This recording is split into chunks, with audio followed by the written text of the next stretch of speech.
दो अदद आलू से बनाए गर्मा गर्म खस्ता फूली फूली आलू की कचौरी।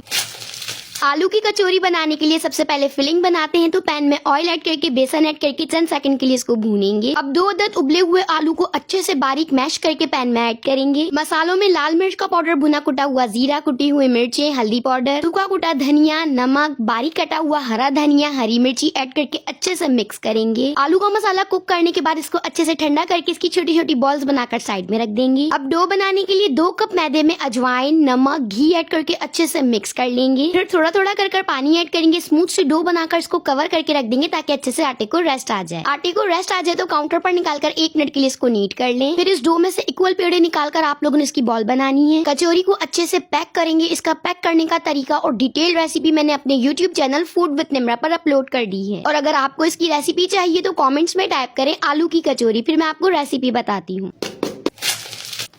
खस्ता खस्ता मजेदार आलू की कचौरी तैयार है।